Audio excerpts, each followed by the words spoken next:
Bonjour, bonsoir à tout le monde. Ouais, j'espère que vous allez bien. Juste une vidéo pour encore motiver aujourd'hui.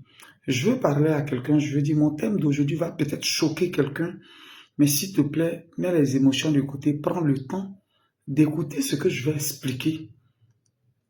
Et puis après, tu vas donner ton point de vue. C'est normal que tout le monde ne soit pas d'accord avec moi. Je disais à quelqu'un hier, j'ai dit, c'est pas Dieu qui rend riche. Dieu rend pas riche. Riche là, Dieu rend pas riche. Mhm. Ils vont dire, ils divaguent, ou bien ils ne croient pas, ou bien il est quoi. Mais je dis, Dieu rend pas riche. Je vais vous expliquer. Être riche, rendre riche, c'est un processus, c'est des étapes pour être riche. Vous savez ce que Dieu fait? Dieu crée les opportunités. Dieu nous envoie les opportunités. Ce que vous appelez chance là, c'est ça moi j'appelle opportunité. Dieu nous envoie les opportunités. Par exemple, Dieu nous envoie des gens sur qui on peut s'appuyer pour devenir quelqu'un. Dieu nous envoie des gens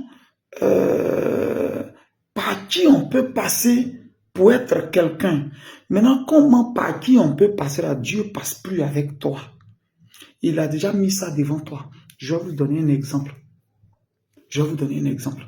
Ce que Dieu fait. Et puis vous allez comprendre. Une femme priait chaque jour dans une église, jour et nuit, elle priait. Jour et nuit, elle priait. Elle priait, elle voulait un enfant, ça priait, c'est toujours un enfant, un enfant. Et un jour, à l'église, prophétie sort.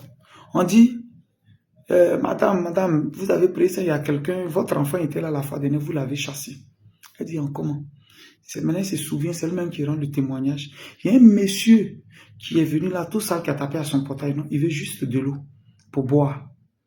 Elle a dit qu'il n'y a pas de l'eau ici, qu'elle a vu le monsieur, bon, elle a eu peur d'une manière, ou bien il est sale, elle a chassé tout de suite. L'eau, là, si elle donnait simplement pour donner à boire, c'était sa chance là. Dieu qu'elle priait toujours, qu'elle n'a jamais vu. Dieu, on ne sait pas comment il vient. Dieu, comment il vient dans nos vies, on ne sait pas. Je disais à quelqu'un que nos plus grandes opportunités dans nos vies ne viennent pas dans l'emballage qu'on a souhaité. C'est-à-dire, ce qui va te faire réussir là, ce qui va faire que tu as sorti de ton trou là. Je jure que si c'est écrit dessus là, personne ne va reconnaître ça. Tu vois, donc ce n'est pas écrit dessus. Si c'était écrit dessus, la personne allait devenir quelqu'un. Mais vous savez ce qui nous pousse? Il y a la conscience que Dieu a mis en nous, qui nous permet d'opérer un distinguo entre le bien et le mal, qui nous pousse juste vers l'avant. Alors, je vais dire à quelqu'un, chaque jour quand tu finis de prier, tu fais jeûne et prière, tu fais jeûne et prière, tu fais jeûne et prière. Quand on finit là, on sort pour aller chercher les opportunités, on sort pour aller déposer ses papiers. On sort pour aller déposer, pour taper à des bureaux. On veut déposer les papiers. Sinon, ça ne va pas te trouver à la maison. Je veux dire à quelqu'un, être riche, c'est un processus. Dieu ne rend pas riche, Dieu crée les opportunités. Par exemple, pour être riche, il faut travailler. Et le travail, Dieu, il t'envoie. Mais Dieu ne viendra pas à ta place pour mettre 50 000 francs de côté dans ton salaire chaque fin du mois. Dieu ne fait pas ça. Dieu, ce n'est pas une caisse. Dieu ne fait pas caisse pour les gens. Est-ce que vous comprenez? Ce qui rend riche en réalité, c'est le sacrifice. Le sacrifice. Quand un jour tu as écouté la vidéo de Guigui Le Gourou et que tu as pris conscience et que dès lors tu décides que oui, à partir d'aujourd'hui, voilà ce que je vais faire, il y a d'abord le sacrifice qui rentre en jeu. Le sacrifice, c'est ce qui paye en réalité. C'est-à-dire, qu'est-ce que je faisais par jour et qu'est-ce que je faisais avant et depuis, je travaille et je n'arrive pas à sortir ma tête de l'eau. Il faut que j'arrive à diminuer ça. Voilà d'abord le processus, ça commence d'abord par un sacrifice. Alors, si je payais 4 casquettes par mois ou 2 casquettes par mois, 2 manteaux, bien une chaussure, de temps en temps, je faisais ça, j'avais 5 sorties. J'avais 5 sorties par jour. Du coup, il va falloir que je commence à diminuer ces sorties-là. Il va falloir que je commence à diminuer ces sorties-là rapidement pour que je puisse être quelqu'un. Voilà comment les choses se passent. Qui est en train de m'appeler? Non. Voilà. Excusez-moi, mais je vais continuer la vidéo. Vous voyez un peu ce que je suis en train de dire. S'il y a des choses que je faisais auparavant, si je sortais 4 fois, 5 fois, que je payais 2 sacs à main ou bien 1 sac à main par mois, et puis depuis ma vie est au même niveau, et puis ça n'avance pas, il va falloir que je commence à diminuer. Du moment où tu diminues, que tu respectes, c'est déjà le sacrifice. Parce que c'est le sacrifice qui paye. Sinon, le salaire lui-même, il ne paye pas. Je dis que Dieu ne rend pas riche. Dieu crée les opportunités. Tu as ton gars, tu as ta go, ou bien tu as ta go. Tu décides aujourd'hui, je décide pour moment. Voilà, aujourd'hui, vraiment, on a été ensemble. J'ai fait une cave pour toi. C'est Dieu qui m'a rendu visite. Dieu qui t'a rendu visite en passant par moi. Il a créé une opportunité pour que je sois devant toi. Et aujourd'hui, je t'aide à avoir toi-même ta petite entreprise. C'est-à-dire, tu as ta cave, tu as tout. Normalement, les clients viennent, tu gagnes l'argent. Mais là, mettre 2000 francs, 3000 francs de côté pour que d'ici après 2 ans, tu puisses t'en rendre compte ce que tu as.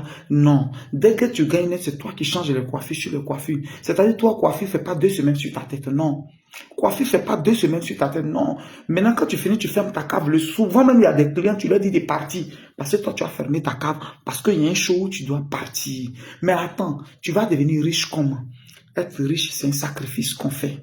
On se prive de certaines choses. Il y a certaines choses que tu dois te priver de ça. On dit à sortir quelque part, les 3-4 clients, il faut les respecter. Être riche, c'est se lever le matin aussi. Parce que les clients, tu leur parles mal. Comme c'est ta cave, tu viens l'heure à laquelle tu veux. Les clients viennent, ils retournent. Tu viens l'heure à laquelle ils veulent. À quel moment tu vas être riche? Dieu ne rend pas riche. Non, Dieu crée les opportunités. Et l'opportunité, Dieu l'a créée en passant par moi pour te faire un maquis. Dieu a créé une opportunité pour toi. Il n'y a que les Africains qui pensent que Dieu rend riche. Dieu ne rend pas riche. Dieu crée les opportunités. Dieu envoie les occasions. C'est ce qu'on appelle, il a eu la chance. Est-ce que vous ne connaissez pas des gens comme moi? On n'a qu'à être vérité. Est-ce que vous ne connaissez pas des gens comme moi qui ont eu la chance de tomber sur de bonnes personnes, ou bien de tomber sur un bon travail, mais qui ont foutu la merde dans le travail? Est-ce que ça là, quelqu'un va dire non que c'est le diable ou bien c'est Dieu qui n'a pas voulu qu'il dure là-bas? C'est ça. Dieu n'a pas voulu qu'il dure là-bas et puis il t'a envoyé. Je vais dire à quelqu'un, Dieu ne rend pas riche.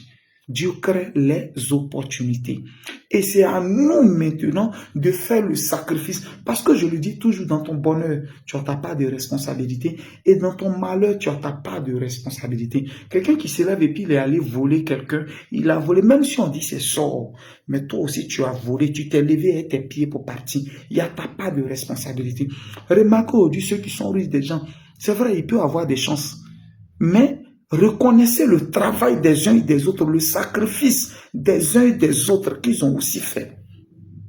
Je vais dire à quelqu'un, c'est pas pour me lancer moi aujourd'hui. Ce que j'ai encore du voilà, c'est beaucoup, mais quand je viens ici, c'est pas médicaments indigènes, je me promène pour vendre. Je viens même d'arriver comme ça, d'arriver de là où je vends médicaments indigènes, avec mes reçus, tout et tout. Je viens d'arriver, je me promène pour vendre médicaments indigènes en Europe. Il y a combien de personnes qui peuvent faire ça? On n'a qu'à être honnête. Tout le monde peut faire ça là. Oh, tout le monde pouvait faire ça. Mais moi, je connais des gens qui ont honte, qui ne peuvent pas vendre médicaments indigènes. C'est pour dire qu'il y a une part de responsabilité dans ton bonheur, il y a une part de responsabilité dans ton malheur. Pour être riche, c'est un processus. Pour être riche, c'est une démarche à suivre. Pour être riche, c'est des sacrifices qu'il faut faire. Pour être riche, c'est se priver de certaines choses. Pour être riche, c'est fermer ses yeux sur certaines choses. Pour être riche, c'est décider de ne pas vivre comme les autres. Pour être riche, c'est décider de ne pas vivre comme on vivait avant. Et puis sa vie n'évolue pas là. On arrête de changer de vie. On vit autrement pour voir autre chose. On commence par faire ce qu'on n'a jamais fait pour avoir ce qu'on n'a jamais eu.